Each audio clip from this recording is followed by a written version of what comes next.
So it goes like this. It goes, good morning to you. Good morning to you. Good morning, dear children. Good morning to all. My name is Richard Dix, and this is How Did That Happen? A podcast where I look at everyday things or events and try to figure out how they came to be. Every week I will research one topic, and by the end of the episode, I hope to truly have the answer to the question, how did that happen? All right, welcome back to another episode of How Did That Happen? HDTH. This week we are discussing birthdays and everything that a birthday entails, from birthday cakes to birthday presents to birthday candles to different rituals and things that people do on their birthdays. I'll even tell you where we got the birthday song from, and I'll even tell you where kindergarten came from. It has nothing to do with this, and it will be in the things I didn't know before segment, but we will find out all of those things. Before we get into that, before we get down to the nitty gritty of what birthdays really are, see, what am I watching? I just watched that show, The Mammals, on Amazon, Amazon Prime. I never know which one to call it. Is it Amazon or is it Prime? You say them both together, or I don't know. This whole thing. But the show is amazing. It's a 6-part.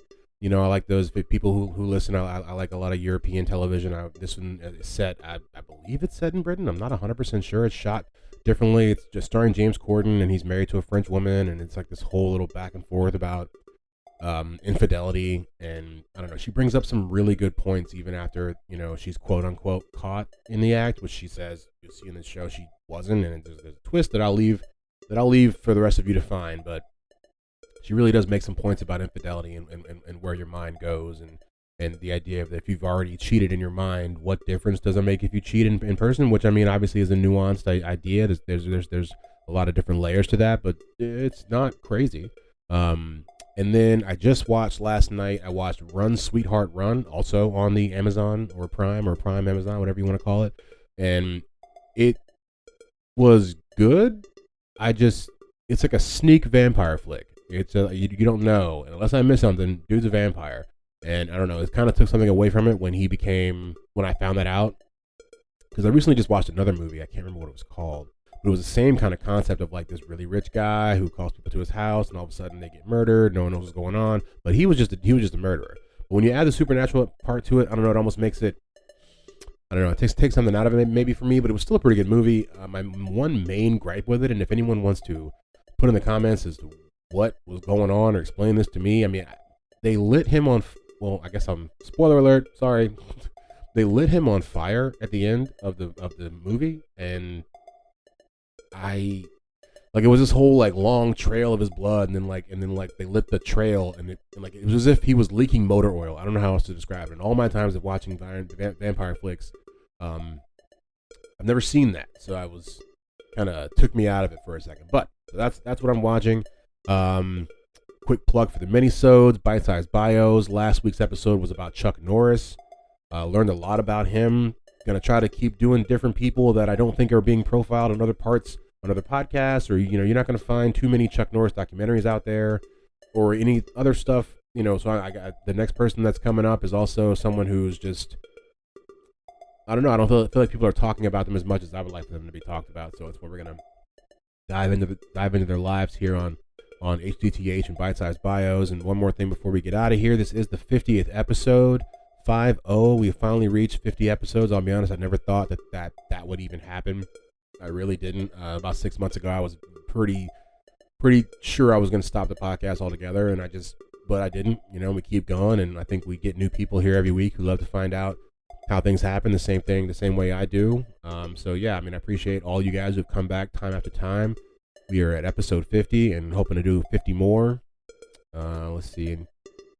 Make sure you go and do hdthappen.com to find out where all the other things happen, and see the transcripts and episode notes that I have for every episode. We're working on getting them all up there and all the works cited and everything. But yeah, I'm not gonna ramble on for too much more. I appreciate you guys, like I said, and so without further ado, here is the 50th episode.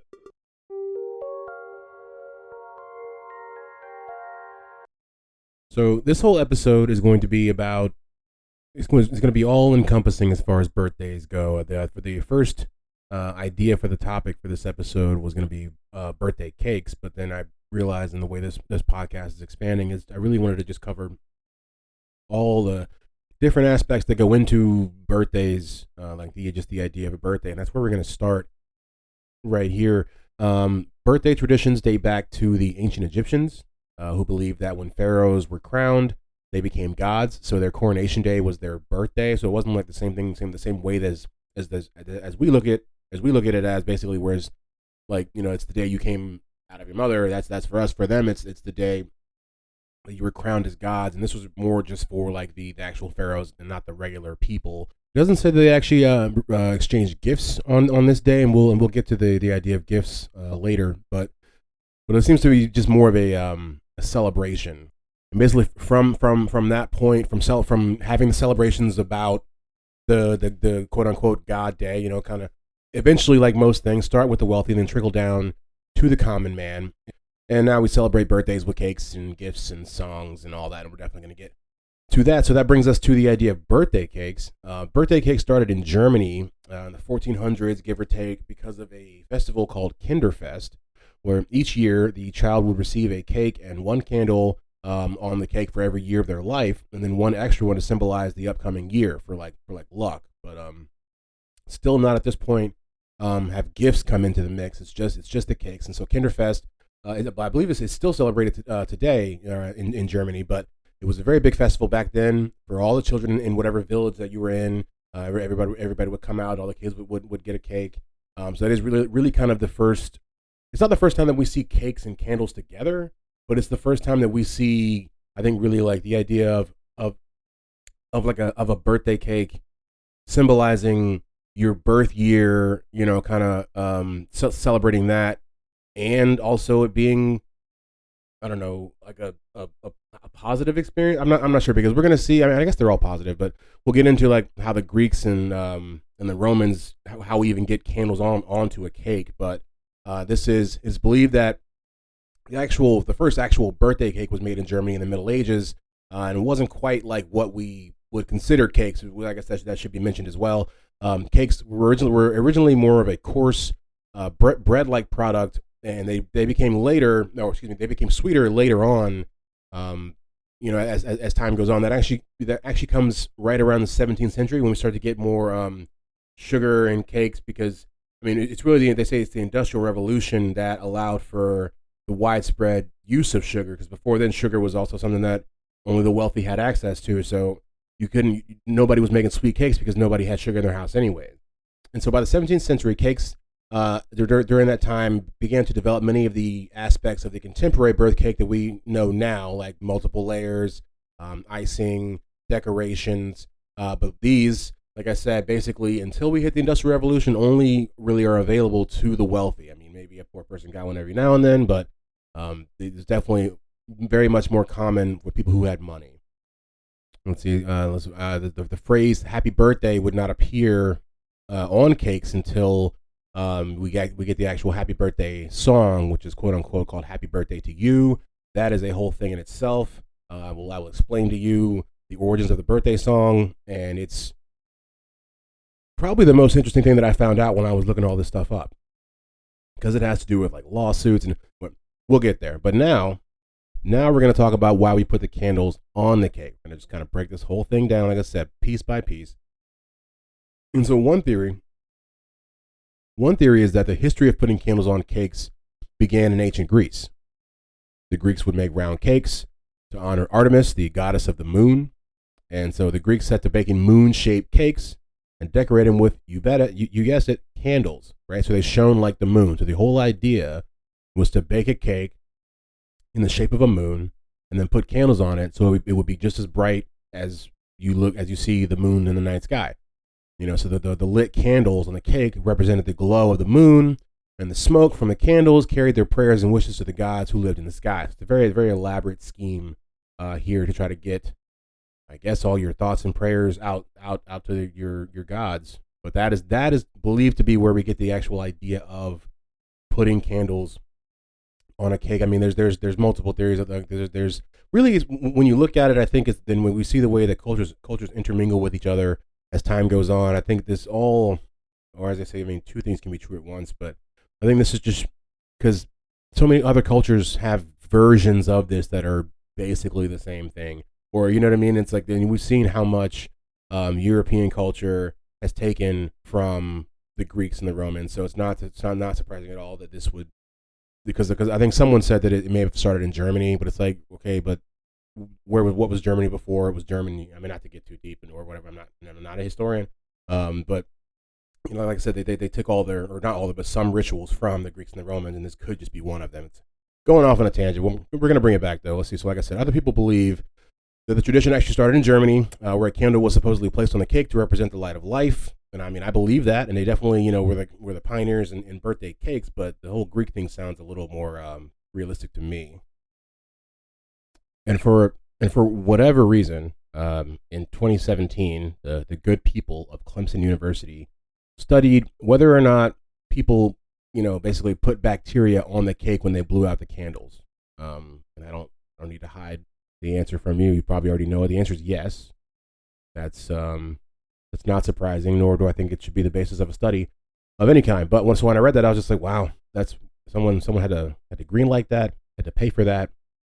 And then I guess put a microscope or whatever over a cake after somebody blew out the candles. I mean, anybody can look at that and be like, oh, just, you know, because is there any other food in any other situation where you're like, first, can you blow on that for me? If you're not like a child to a mom or a child to a kid or mom to a kid, that's what I meant to say. But like any other situation, you're not going to be like, hey, can you blow, you know, like, and then now I'll eat it? No, because it's disgusting. But we do it every year for all the people in our lives. So I have here a just an odd birthday ritual that I will share with you before we get to birthdays around the world. And let's see. So in the past, it was believed that evil spirits visited people on their birthdays. That just sounds awesome. And that to protect the people whose birthday it was from evil, people must surround the individual and then make them merry. So partygoers made noise to scare away evil spirits, which really, really does speak to the whole idea of trying to make someone happy on their birthday. I wonder if it's where it all comes from, because they're like, if you don't make this person happy, then the evil spirits will consume them. Because there's this whole conversation back and forth of like, should people force people to be happy on their birthdays? And I, for one, don't think that you should. I don't think you should focus on sadness, and I don't think that you should, you know, you should try to make the entire experience positive. But if that person has, I don't know, mellow or melancholy thoughts, or even, you know, less than that on their birthday, I think that's okay. But there is this whole thing of like, you know, yay, it's your birthday. And, you know, if someone's not responding like that, they think there's something wrong with them. But it just shows that just this whole idea just comes from a long ago time when people thought that, and maybe it's true or not, I don't know, that evil spirits visited people on their birthdays. That, you know, could explain why people have so many issues with their birthdays. But yeah. And that's going to bring us to birthdays around the world.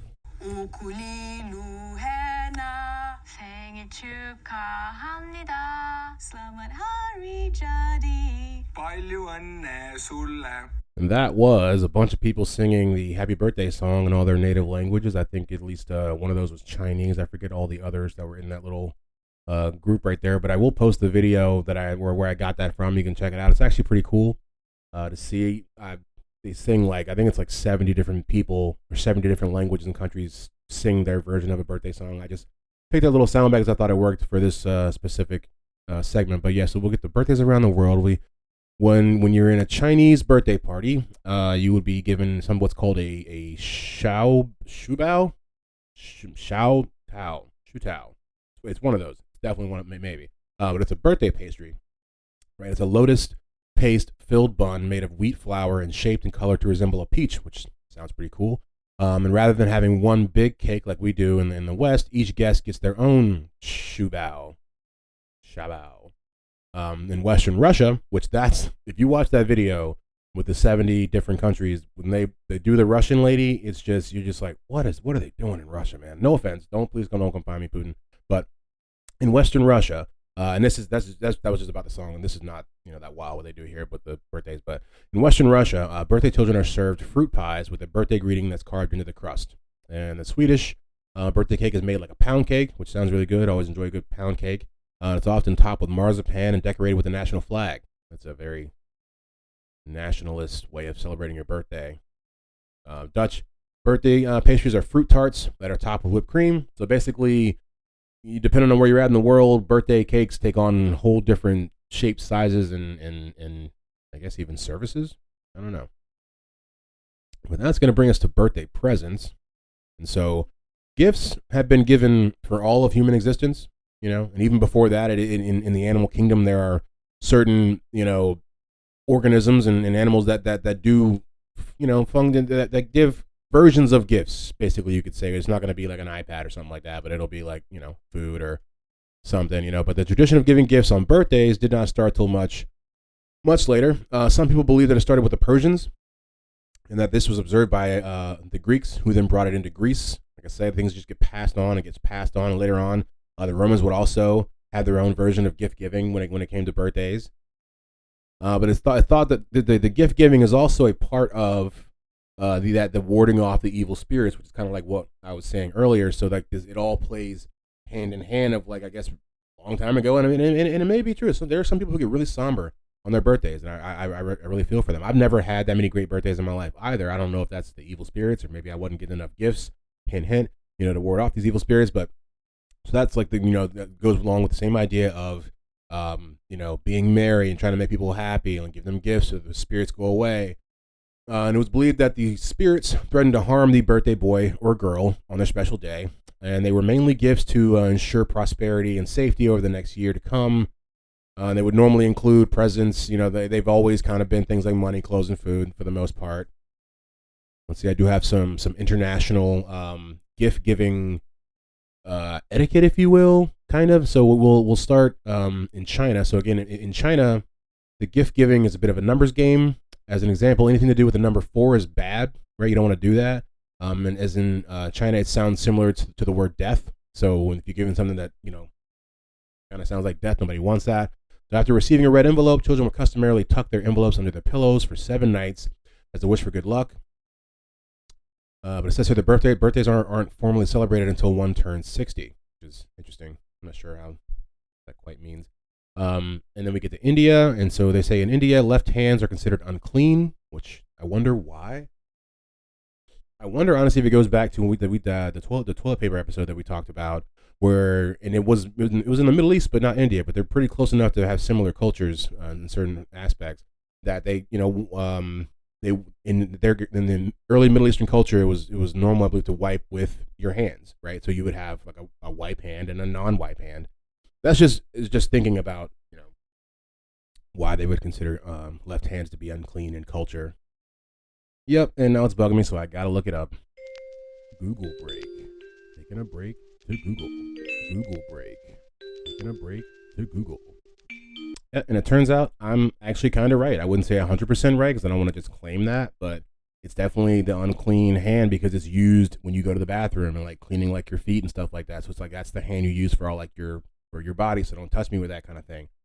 This just goes to show, man, it's all connected. But so back to the reason why, or back to how they do birthdays in India, which is said that in like the smaller villages in India, they don't really even celebrate birthdays down there. It really is more of like if you get into a larger city before it becomes having where they will celebrate birthdays the way they do in the West. But so yeah, so the left hands are always considered unclean. So gestures such as touching, passing money, or giving gifts are to be done with the right hand. So don't come at me with your left hand, bro, please. Contrary to some other cultures, an odd number of objects or currency denotes good luck. For example, 11 should be given as opposed to 10. It's interesting.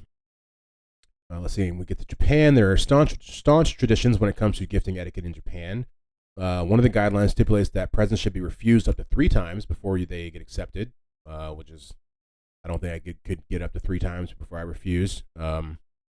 Also, every year on March 14th, this is actually really interesting, the men are expected to return the value of their received gifts threefold. So it's just like whatever you got before, I'm not sure if that was specifically a holiday thing, because this isn't specifically about birthdays. What I'm talking about right now, it's just the different ways that people give gifts in different cultures. So I'm not sure exactly what date also corresponds with March 14th, but I just like the idea that they're like, yeah, in a few months, you're going to give me back like 3 times what I'm giving you. Just cool to have that already kind of written in stone. This is the last one before we get to the birthday song, which, like I said, has its own thing. But so in South America, the majority of people from South American countries see the offering of sharp objects as a sign that you want to sever the relationship. So don't give anybody scissors or cooking knives because they'll think it's over. whether it be friendship or whatever. On the eve of January 6th, at the end of the Christmas period, Argentinian children will customarily leave their shoes by their beds to be filled with small gifts. In Brazil, seaside settlements will send gifts of flowers, fruits, or jewelry out to sea in honor of the goddess of water. So there's just all the different ways. I thought, like I said, I'm really trying to break all of this stuff down, as I say on the website, to its foundation and just figure out, how it happens. Whether we do or not, it's definitely, in pursuit of, that's the goal. So, I was really curious on all the different ways people give gifts in different cultures. You don't think about it. I would have never known, if I had a South American friend and I was like, oh, look at this cool knife, man, I bought you, and all of a sudden he's just like, oh, I thought we were cool. It's like, yeah, I'm just not from your culture. I didn't know that I couldn't do that. And so that brings us to the birthday song. It has a rich history of its own.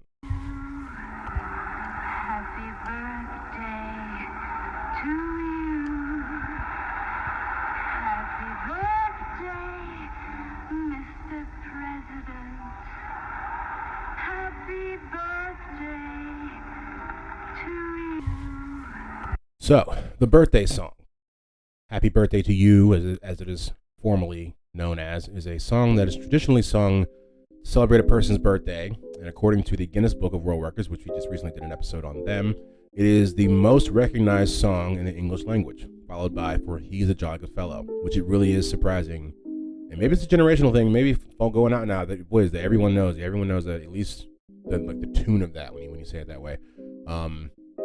Says the song's base lyrics have been translated into at least 18 languages, which I think, as you see from that video that I'll post, it's way more than that. And the melody of Happy Birthday to You comes from the song Good Morning to All, which has been traditionally attributed to American sisters Patty and Mildred Hill, who lived in Louisville, Kentucky. Now, that's where this kind of gets contentious. But before we get too deep into that, I will give you the lyrics / maybe serenade you guys with the original song lyrics. So it goes like this. It goes, good morning to you. Good morning to you. Good morning, dear children. Good morning to all. Right, and so the idea of it was these sisters they were singing these songs to greet the children as they came into the school in the morning, and it was the product of a highly focused and laborious effort to write a song that was extremely simple to sing, but still somewhat interesting and emotionally expressive as well. And so they really were working on trying to create songs for this exact purpose. It kind of didn't just fall into this little jingle or tune, if you will. So in 1889, Mildred and Patty, they began to collaborate on songs for kids, like I was saying, and then so eventually they would publish a book in 1894 that was called Song Stories for the Kindergarten. And so, like I said, they had very particular goals in mind for their project. And Patty Hill was even quoted as saying she would first write the words of the songs and then ask her sister to compose a melody to express these words and emotions and ideas fitted to the limited musical ability of a young child. So we have to write something that the people of this intellectual capacity can grasp and that will actually hold their attention. And so that was kind of the litmus for was it a good song or not. And so she kind of goes on to describe the process. So she says a draft of the song would be written, and then she would take it to the school the next morning and test it out with the kids. So basically, you write it at home the night before, and you're like, oh, let's see what happens in the morning. And so basically, and so when they tested it out, if it was too much for the kids, if they couldn't remember it, if they weren't interested, there was no call and response to it, then they would go back and try to just keep, tweaking it here, over and over and over again until they got, a song that actually worked for them. And so, like I said, they published the book in either 1893 or 1894, depending on where you look at it. And this was done with a company or the Clayton F. Summy company. She was a Chicago publisher. But these sisters basically, so trying to because there's a lot to this. I'm trying to without going all over the place. I will get deeper into who these women are first before we get to the stuff that came to them. So they were Patty was basically, she was a kindergarten. She ran a kindergarten school. Started as a kindergarten teacher and eventually moved up to principal. This is where she was able to test out, the different songs. And her sister Mildred was actually more of the artist. She was the one who was making the tune. She was actually an accomplished pianist, and she's the one who actually made the melody for the song. And she also was into studying African American music. And she even wrote an article in the late 1800s that proclaimed that the melody and sound that comes from African American music would go on to become the basis for a uniquely American style of music, which is groundbreaking for its time when you really think about it, because she wasn't wrong. The true origins of rock, jazz, and hip hop all started in the Black community. So it's just like wild that she could see it so early and also had such a large effect on the world when you think about it. I mean, because the fact that this song and the melody that she created more than 130 years ago is still prevalent and is still, someone's probably singing it today. Someone's going to have that song sung to them today. So the song is in the public domain in the U.S. and in the European Union. And it's public domain in the EU because copyrights only last for the life of the author plus 70 years, and Patty Hill died in 1946.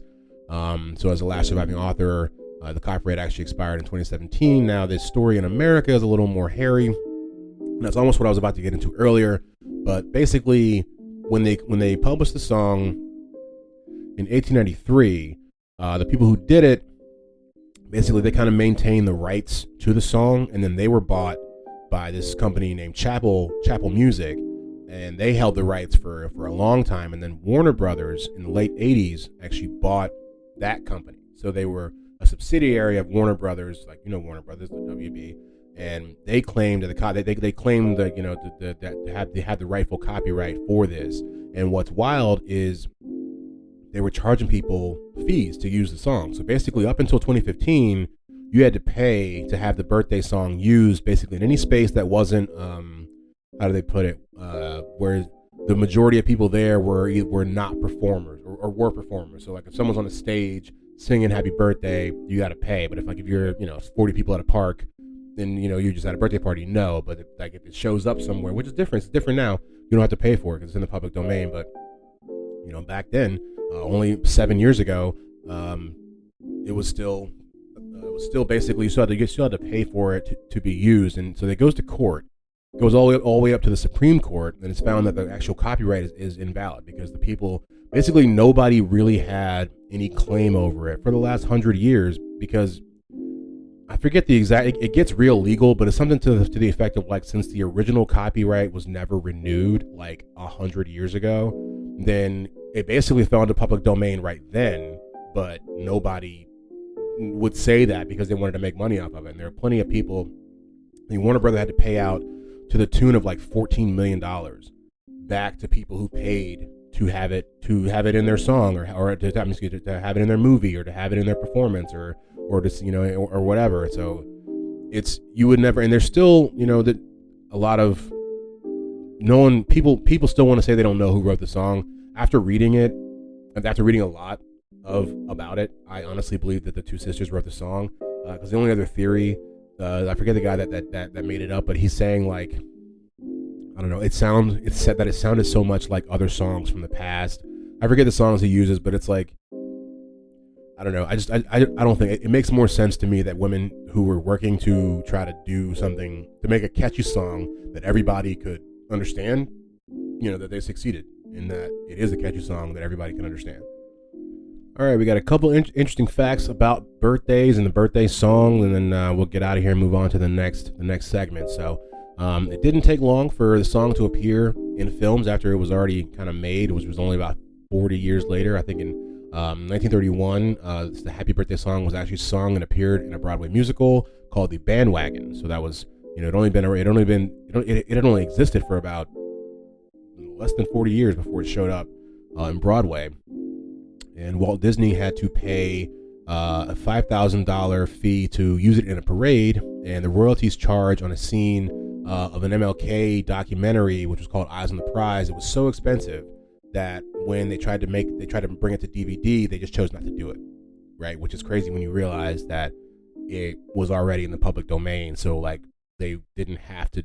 It's a lot, and that is how birthdays happen. And now it's time for the roundup. And we're going to round it up. The original birthdays were celebrated by the Egyptians, but it actually had to do with the day the pharaoh became a god, and not the day they were actually born. The first birthday cakes were from Germany and originated from Kinderfest. Candles on the cake come from celebrations for the Greek god Artemis. The birthday song was created by two sisters from Kentucky. Things I didn't know before, and now I know them. Never heard of these things. What are they?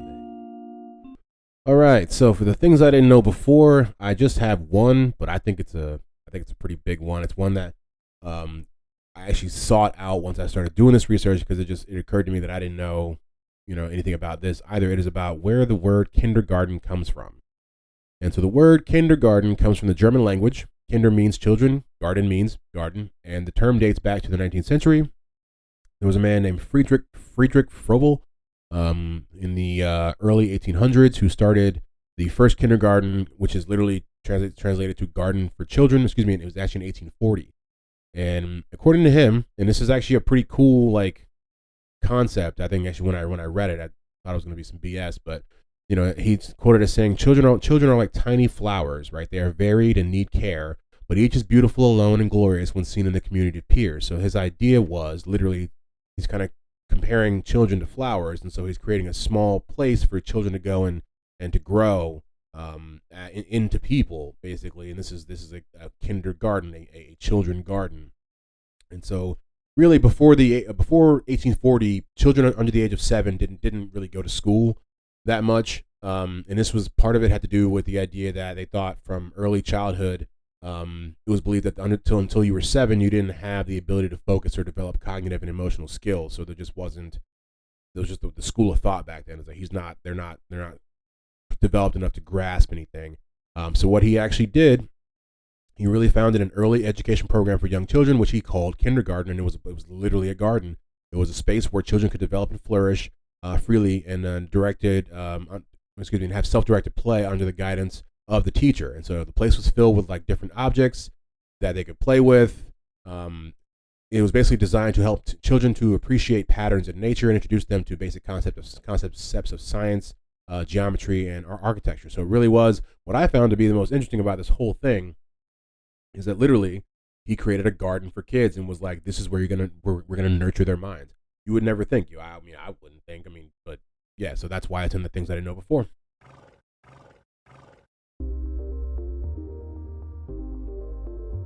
All right, it's been another episode of How Did That Happen? We learned a lot about birthdays. I learned a lot about birthday cakes. I know you guys really enjoyed when I sang that song.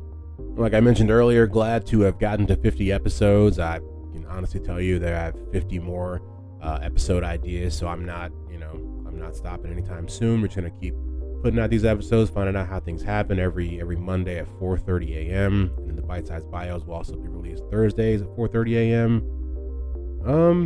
I can just say thank you for anybody that listens, and we'll see you guys in a couple days.